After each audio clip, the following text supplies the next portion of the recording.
ବାହାର ଦେଶରୁ ପିଲା ଆସିକି ଆମ ଓଡ଼ିଶାରେ ପାଠ ପଢୁଛନ୍ତି, ତାଙ୍କୁ ପାଠପଢ଼ାର ନାଁ ନେଇକି ହତ୍ୟା କରାଯାଉଛି।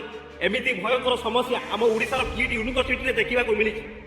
ସାମାନ୍ୟ ପ୍ରେମ ଜନିତ କୌଣସି ସମସ୍ୟାକୁ ନେଇକି କିଟ୍ ୟୁନିଭର୍ସିଟିରେ ଜଣେ ନେପାଳୀ ଛାତ୍ରୀକୁ ହତ୍ୟା କରାଯାଇଛି। ଏହି ସମସ୍ୟାକୁ ନେଇକି ଏଠିକାର ସରକାର, ଶିକ୍ଷାମନ୍ତ୍ରୀ, ଆଇନ କାନୁନ ପ୍ରଶାସନ କାହିଁକି ଚୁପ୍ ଅଛନ୍ତି?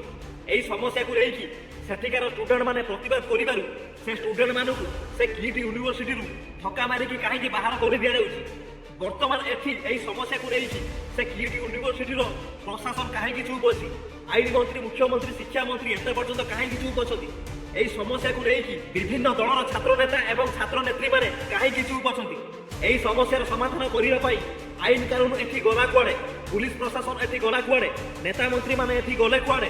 ସରକାର ଏହି ସମସ୍ୟାକୁ କାହିଁକି ଏତେ ପର୍ଯ୍ୟନ୍ତ ସମାଧାନ କରିପାରୁନାହିଁ? କିଟ୍ ୟୁନିଭର୍ସିଟିର ସିକ୍ୟୁରିଟି ଗାର୍ଡ ସେଠି ଷ୍ଟୁଡେଣ୍ଟ ମାନଙ୍କୁ ସୁରକ୍ଷା ଦେବା ଦରକାର, କିନ୍ତୁ ସେହି ସିକ୍ୟୁରିଟି ଗାର୍ଡ ଷ୍ଟୁଡେଣ୍ଟ ମାନଙ୍କୁ ଧକ୍କା ମାରିକି ବାହାର କରିଦେଉଛି କ'ଣ ପାଇଁ? ସେଠିକାର ହଷ୍ଟେଲ ଓନର ସେହି ଷ୍ଟୁଡେଣ୍ଟ ମାନଙ୍କୁ ଯେଉଁଠି ଜଗିବା ଦରକାର, ଯେଉଁଠି ନିରାପଦରେ ରଖିବା ଦରକାର, ସେହି ହଷ୍ଟେଲ ଓନର ସେହି ଷ୍ଟୁଡେଣ୍ଟ ମାନଙ୍କୁ ଗାଳି ଗୁଲଜ କରିକି ଧକ୍କା ମାରିକି ବାହାର କରିଦେଉଛି କ'ଣ ପାଇଁ? ପାଠପଢ଼ାର ନାଁ ନେଇକି ସେ କଲେଜରେ ଏଇଭଳିଆ ଧନ୍ଦା ଚାଲିଛି କ'ଣ ପାଇଁ? ଯଦି ଆମ ଓଡ଼ିଶାର ଶିକ୍ଷାମନ୍ତ୍ରୀ ଏହି ଶିକ୍ଷାର ବ୍ୟବସ୍ଥାକୁ ପୁରା ଷ୍ଟ୍ରଙ୍ଗ ରଖିକି ଷ୍ଟୁଡେଣ୍ଟ ମାନଙ୍କର କ୍ୟାରିୟରକୁ ଆଗକୁ ନେବାକୁ ଚେଷ୍ଟା କରୁଛନ୍ତି, ତାହେଲେ সেই ୟୁନିଭର୍ସିଟିରେ ଏମିତି ସମସ୍ୟା ହେଲା କ'ଣ ପାଇଁ? ସେଇ କିଟ୍ ୟୁନିଭର୍ସିଟିରେ ପ୍ରେମ ପାଇଁ ଜଣେ ଛାତ୍ରୀଙ୍କୁ ମାରି ଦିଆଯାଇଛି।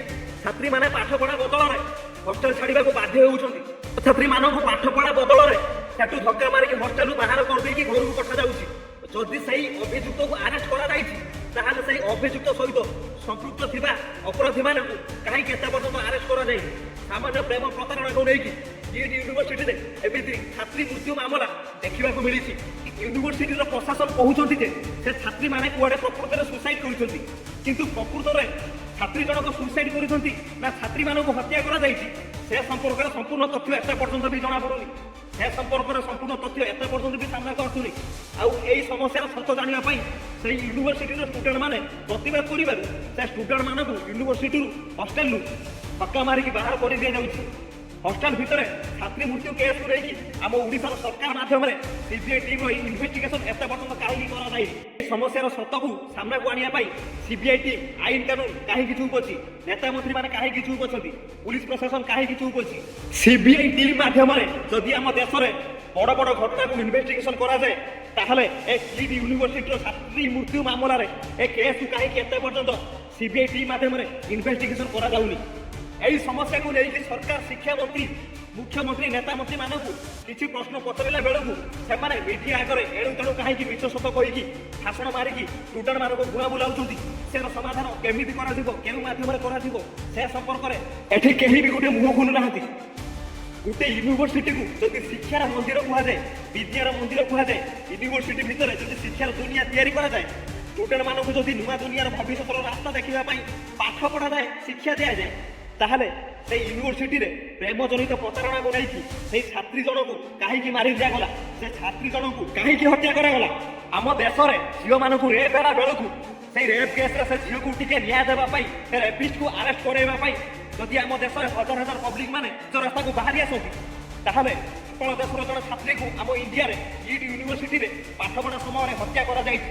ସେ ଛାତ୍ରୀକୁ ନ୍ୟାୟ ଦେବା ପାଇଁ ଆମ ଦେଶରେ ଆଜି ପର୍ଯ୍ୟନ୍ତ କାହିଁକି କେହି ଗୋଟେ ବି ପବ୍ଲିକ ବାହାରୁନାହାନ୍ତି? ନେପାଳର ଛାତ୍ରୀଙ୍କୁ ଇଣ୍ଡିଆ ଭିତରେ ହତ୍ୟା କରାଯାଉଛି। ଏହି ସମସ୍ୟାକୁ ନେଇକି ଆମ prime minister, chief minister, education minister, police ପ୍ରଶାସନ, ନେତା ମନ୍ତ୍ରୀ, ପଲିଟିସିଆନ ମାନେ କାହିଁକି ଚୁପ୍ ଅଛନ୍ତି? ସମସ୍ୟାର ସତ ଘଟଣା ଏ ସାମ୍ନାକୁ କେମିତି ଆସିବ?